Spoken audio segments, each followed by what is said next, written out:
That was probably silly with the car keys. I could just hold the vehicle. No. Yeah, like this is on. So this is on right now. No, sorry. Put foot on the brake. So now it's on. Now it's on. There's like no Where's change the in sound. shift? Oh, you just push. It's just buttons. Okay. Do I have to push the brake in before I switch it to drive, neutral, or reverse? I'm not. I would assume so. I would assume so. I haven't actually taken it for a test drive yet. Oh my. Yeah, and then there's the auto climate. So this, if you come in and if you're like me, I don't have auto start for my car or anything. I come in, start my car, and it just blasts cold air, right? This will monitor if it's on auto. It'll just monitor it, and if it's not at the right temperature that you want it to go at, it won't blow out any air. And then once the engine's warmed up enough and the HVAC is ready for it, it'll start pumping out the air that you want it to pump out, and it'll just bring the cabin to that temperature. But actually, this isn't even the best way to do it. There's the heated seat here and the heated steering wheel. This here and the driver only mode, which is, I don't know if this one has it or not. Oh, driver only. Here we go. So the driver only mode is going to cut all of the vents except for the ones on you to conserve charge so you can go further. Right? And it comes standard with BlueLink as well, which has command start anywhere as long as you're connected to the internet. So does this have controls of the heating on the panel? No. That's all right here. It's all down here. Yeah, okay. You can use this as your phone essentially. You have access to your I don't Spotify. Apple, I have a Google. Is it? Oh yeah. Sorry. Yeah. Android Auto, same thing. Okay. They're the same thing essentially. But yeah, you link your phone in through the USB, syncs to this, and then it's just straight up. You have navigation. You've got access to your music. You've got access to anything you want on your phone for the most part, as long as it's compatible with the infotainment system. It's nifty little park brake there. Mm-hmm. There's so much room for everything. Down here you've got room. You've got this little thing up here, all in here. Oh yeah, 12-volt charger down here. Yep. USB in here. Aux cord if you need headphones. Mm-hmm. And it's got 415 kilometer range. Like, that's insane. The only one that beats it is Tesla. There's no other electric vehicle on the market that actually beats it in range. Oh, so it has BlueLink, so I can tell my phone to command start. Yeah. That's right. And then what else is there? Driving info, is that like analytics? Yes, it tells you where your speed distribution's going, your acceleration, deceleration, etc. Yeah. How much time was actually spent driving versus idle. And this tells you your charge there. Yep. And this one here as well has the heated front seats, heated steering wheel, Infinity premium audio, and a leather wrap steering wheel. All really, really nice to have, just for nice little fun things. This all the safety. The steering wheel's heated too. Yeah. How do you turn that on and off? Right here. This one also has rear link suspension. What is it here? Multi-link rear suspension. So essentially, the tires on the back, they're connected via the same axle, but there's a lot of different parts that makes them independent of shock. So if the one tire goes up, the force is transmitted through the torsion bar, but because of all of the different parts and whatnot, it absorbs the force before it gets to the other wheel. So the other wheel is unaffected by the amount of shock absorbed by the other wheel. I have no idea what you just said, but it sounds fancy. Basically, what I'm saying is, if you hit a bump, right?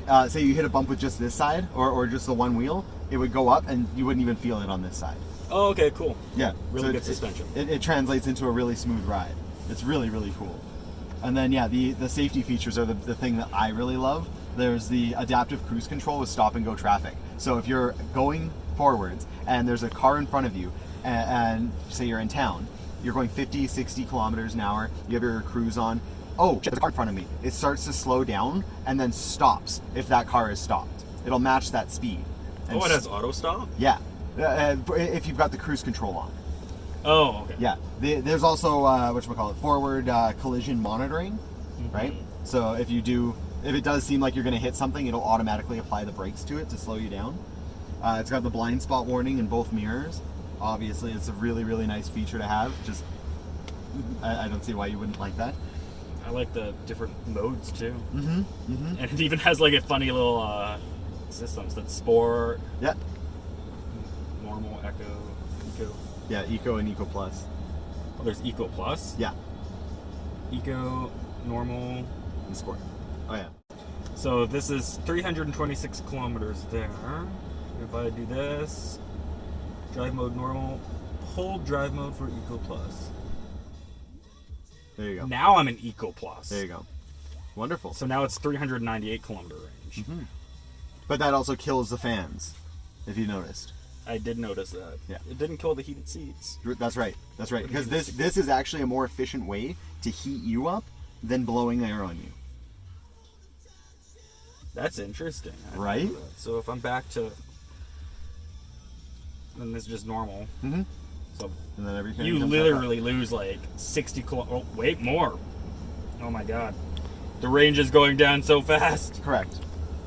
I lost like 70 kilometers of range just by going from Eco Plus Now down. there is also regenerative braking as well. So when you're driving and you hit the brakes, all of the energy that the brakes capture gets transmitted back to the battery to increase the range. So if I brake, it makes it go longer? Yeah. So just normally driving it with this technology in it will extend the range further than the 415 kilometers. So basically I just slam the brakes every time I need to charge. Not slam the brakes. I'm No, just kidding. there's. And this is how well this vehicle does when it gets in an accident. See? Everyone inside Everyone's is safe. alive. Everyone's alive, yeah. See? Airbags.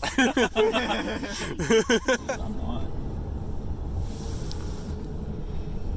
not. That's so cool.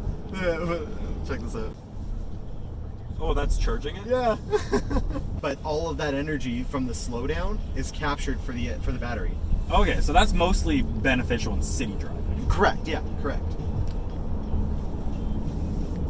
Like if you were to drive it from start to finish, like kill the whole battery or bring it down to say 10%, then I think that you'd probably generate around 50 kilometers. Because it's like it 5 depends. lights before you like regenerate a kilometer, but it's still kind of cool. Yeah, exactly. Especially if you're out driving all day, right? It's heated seats, they're a little bit nicer than mine.